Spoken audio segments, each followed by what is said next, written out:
So now we will discuss a summary of Chapter 10 entitled Application Layer. Applications such as web browsers, online gaming, chatting with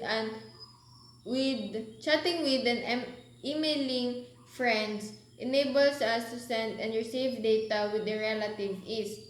Typically, we can access and use these applications without knowing how they work. However, for network professionals, it is important to know how an application is able to format, transmit, and interpret messages that are sent and received across the network. Visualizing the mechanism that enable communication across the network is made easier if we use the layered framework of the OSI model. So in this chapter, we will explore the role of the application layer and how the applications, services, and protocols within the application layer make robust communication across data networks possible. So application layer. The application layer is closest to the end user. So it is the layer that provides the interface between the applications used to communicate and the underlying network over which messages are transmitted. Application layer protocols are used to exchange data between programs running on the source and destination hosts. The upper three layers of the OSI model, which is the application, presentation, and session, define functions of the single TCP or IP application layer. There are many application layer protocols, and new protocols are always being developed. Some of the most widely known application layer protocols include Hypertext Transfer Protocol or HTTP, File Transfer Protocol or the FTP, Trivial File Transfer Protocol or the TFTP, Internet Message Access Protocol or the IMAP, and Domain Name System Protocol or the DNS. So TCP or IP application layer protocols. The TCP or IP application protocols specify the format and control information necessary for many common internet communication functions. Application layer protocols are used by both the source and destination devices during communication session. For the communications to be successful, the application layer protocols implemented on the source and destination host must be compatible. So the client-server model. In the client-server model, the device requesting the information is called a client and the device responding to the request is called a server. Client and server processes are considered to be in the application layer. The client begins the exchange by requesting data from the server, which responds by sending one or more streams of data to the client.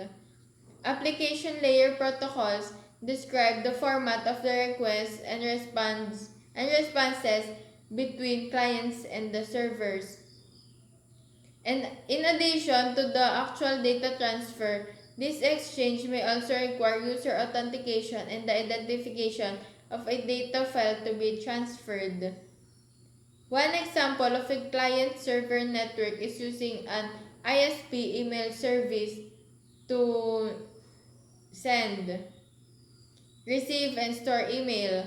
The email client on the home computer issues a request to the ISP email server for any unread mail. The server responds by sending the request email to the client. Peer-to-peer networks. In the peer-to-peer networking model, the data is accessed from a peer device without the use of a dedicated server. The P2P network model involves two parts, P2P networks and P2P applications. Both parts have similar features but in practice work quite differently.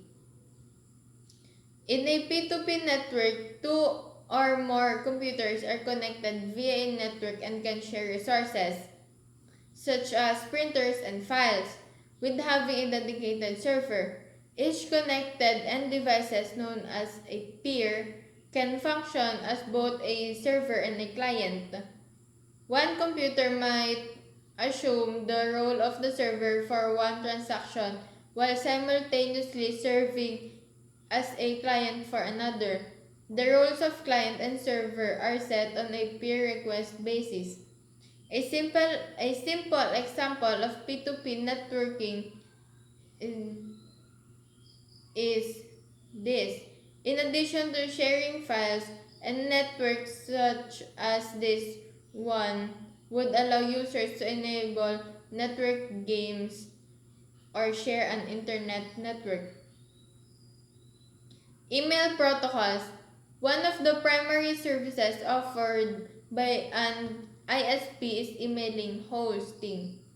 To run on a computer or other end device, email requires several applications and services. Email is a store and forward method of sending, storing, and retrieving electronic messages across a network. Email messaging is stored in databases on mail servers. Email clients communicate with mail servers to send and receive email. Mail servers communicate with other mail servers to transport messages from one domain to another. An email client does not communicate directly with another email client when sending email. Instead, both clients rely on the mail server to transport messages. Email supports three separate protocols for operations: Simple Mail Transfer Protocol or the SMTP, Post Office Protocol or the POP, and IMAP. The application layer process that sends mail uses SMTP. A client receives email, however, using one of the application layer protocols or the POP or IMAP. So, Chapter 10, Application Layer. The application layer is responsible for directly assessing the underlying process that manage and deliver communication to the human network. This layer serves as the source and destination of communications across data networks. The application layer applications, services, and protocols enable users to interact with the data network in a way that is meaningful and effective. Applications are computer programs with which the user interacts and will initiate the data transfer process at the user request. Services are background programs that provide the connection between the application layer and the lower layers of the networking model. Protocols provide a structure agreed upon rules and processes that ensure services running on one particular device can send and receive data from a range of different network services. Protocols like HTTP, for example, support the delivery of web pages to end devices. SMTP, IMAP, or POP support sending and receiving email. SMB and FTP enables users to share files. P2P applications make it easier for consumers to seamlessly share media in distributed fashion. DNS resolves the human legible names used to refer to network resources into numeric addresses usable by the network. Clouds are remote upstream users can seamlessly access content on different devices from any location. All of these elements work together at the application layer. The application layer enables us to work and play over the internet.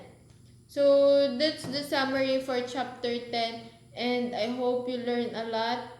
And see you on the last summary that we will go into tackle, which is the summary of chapter 11.